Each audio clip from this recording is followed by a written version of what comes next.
Ya memang sebelum pelantikan Panglima TNI ketika Presiden Joko Widodo diberondong dengan pertanyaan ini jadi nggak ya karena ada reshuffle, Presiden masih belum menjawab dan mengatakan belum pelantikan dulu lah yang masih di depan mata.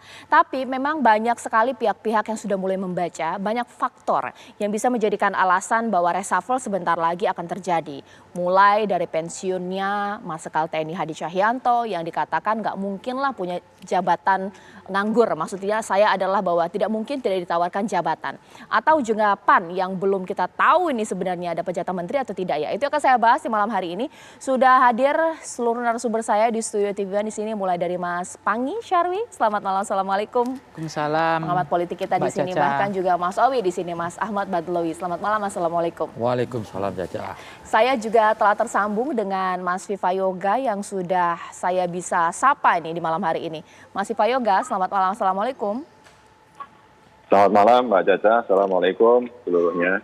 Saya juga sudah melihat ini Bang Andreas Parera. Bang Andreas, malam.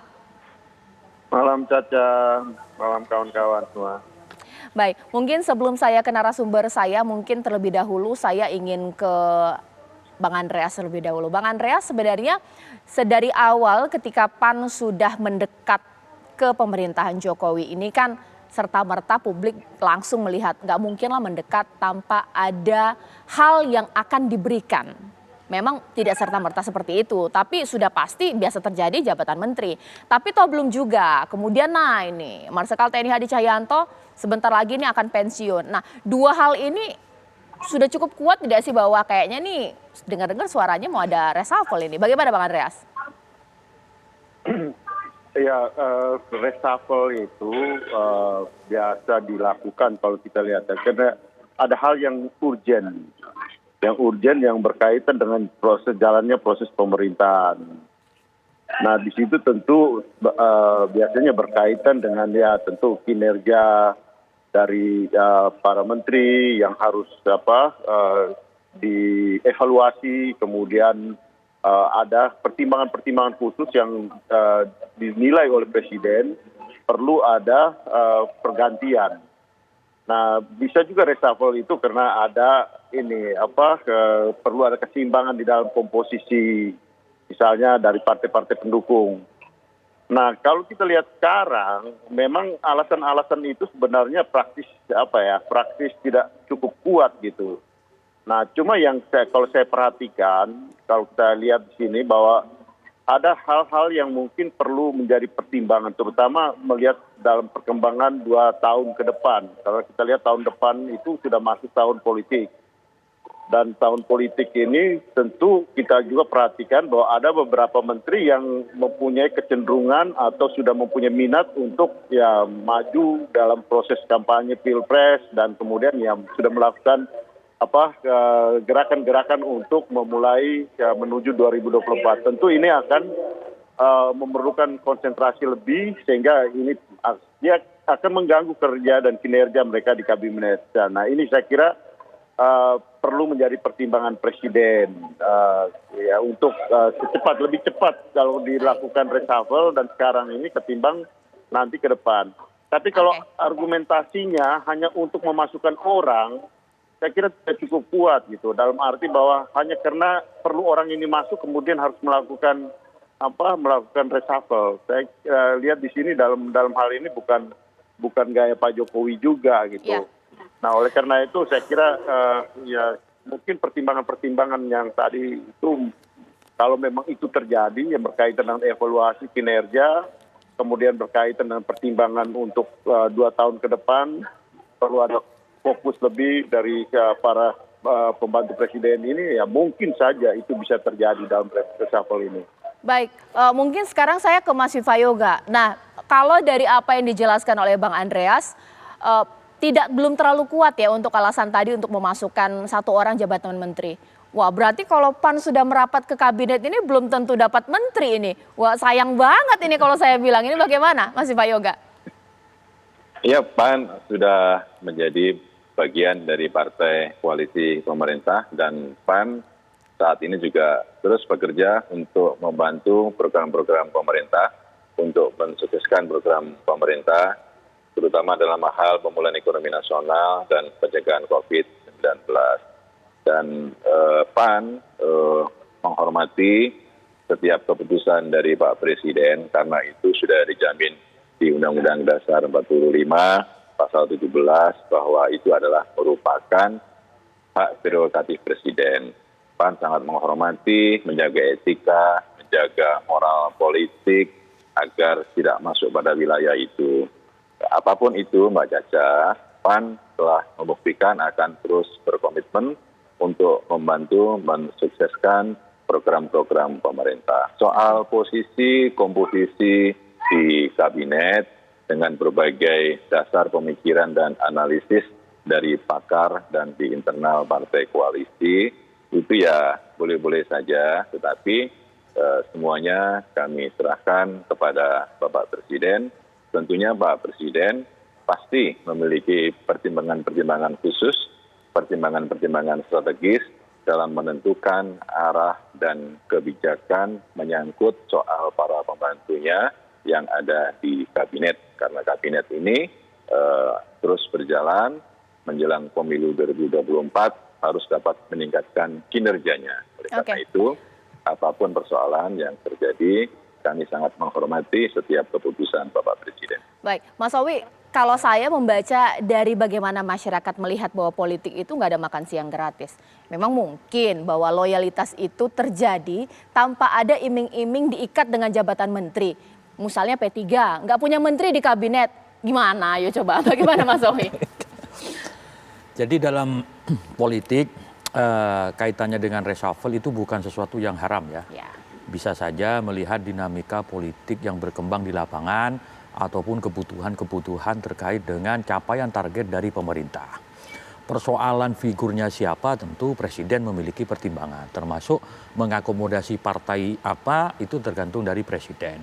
Kalau kemudian dikait-kaitkan hari ini Panglima TNI sudah berganti, terus Hadi Cahyanto sebentar lagi pensiun, ya bisa dikait-kaitkan juga gitu. Tetapi sekali lagi P3 dalam hal ini tidak ingin mendikte Presiden karena itu merupakan hak prerogatif dari Presiden. Apakah si A dianggap layak, apakah si B dianggap harus diganti dan semacamnya. Tentu pertimbangan-pertimbangan yang dipertimbangkan oleh Presiden adalah capaian target beliau selama periode kedua ini apakah sudah sesuai atau tidak. Oke. Kalau Mas Pangi sendiri sebenarnya kita mau melihat apa yang dikatakan oleh Bang Andreas. Kondisi sekarang sebenarnya udah urgent tidak sih untuk melakukan reshuffle? Atau mungkin ini sudah susah payah loh, PAN merapat ke barisan Pak Jokowi. Masa nggak dikasih kursi menteri nanti lepas lagi?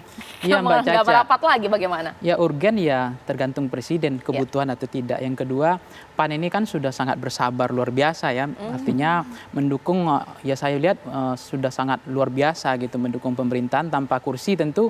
Tanpa barter kursi menteri juga ada masalah sebetulnya. Tetapi mungkin itu. Tapi begini, resapel itu pertama gini, ada 4 catatan saya Mbak Caca. Pertama adalah resapel itu mestinya berbasis kepada letupan kinerja, bukan letupan politik. Apa bedanya? Kalau resapel berbasis kepada kinerja, maka akan ada urusannya kepada approval rating, tingkat kepuasan presiden. Tapi kalau bukan tingkat kepuasan publik ya? Publik menilai kepuasan terhadap pemerintah. Tapi kalau resapel itu berbasiskan letupan politik, maka resapel berkali-kali pun, berjilid-jilid pun, itu tidak akan punya korelasi terhadap kinerja. Kinerja akan membaik.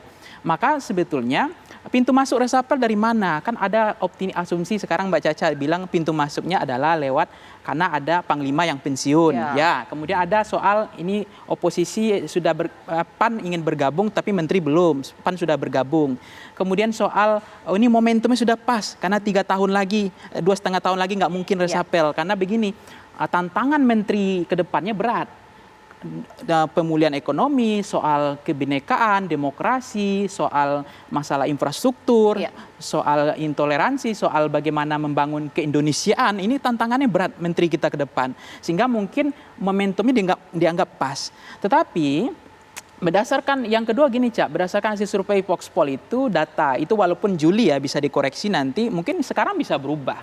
Karena survei itu ditentukan oleh momentum Mas Awi dan kapan data itu diambil. Nah, 54,5% tingkat kepuasan approval rating Presiden Jokowi, Cak. Itu kalau dilihat tingkat mana menteri yang dianggap berkinerja baik, kementerian mana yang dianggap berkinerja baik, itu Kementerian Sosial dianggap berkinerja baik 18,5%, kemudian ada Kementerian Pertahanan, kemudian ada Kementerian Pendidikan dan Kementerian Kesehatan gitu. Nah, ini kan persoalannya gini, Cak, kalau misalnya ini kan sudah ada angkanya seperti ini, tetapi jangan lupa Mas Awi, ada penilaian seperti ini kan ada menteri yang populis, yang tampil media friendly. Jadi di publik dia oke, tapi kan apakah KPI-nya ada nggak, terukur nggak, belum tentu juga. Tapi ada menteri yang nggak populis.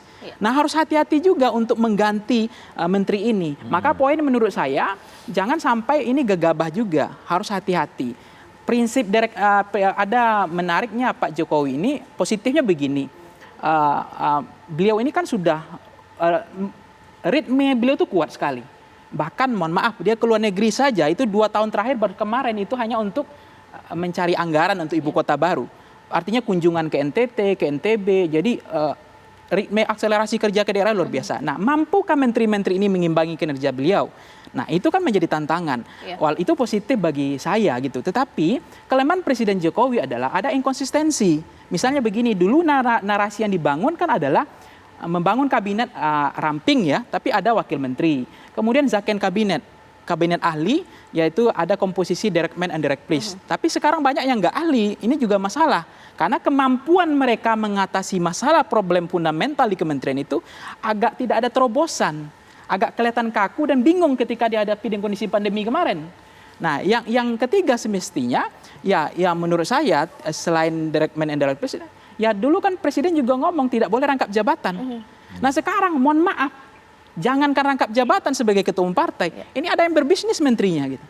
Nah ini menurut saya Presiden harus kembali kepada habitus lamanya gitu, bahwa memang tidak ada aturannya, memang enggak, tetapi patut enggak gitu, tepat enggak gitu. Nah dengan kondisi seperti ini, Cak, kalau misalnya melakukan resapel itu memang sudah waktunya, momentumnya sudah pas, ya lakukan saja gitu.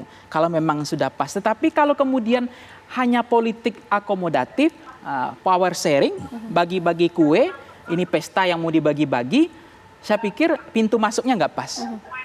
Jadi pintu masuk resapel ini harus nothing tulus, niatnya harus lurus, bukan hanya semata-mata hanya untuk mengakomodir.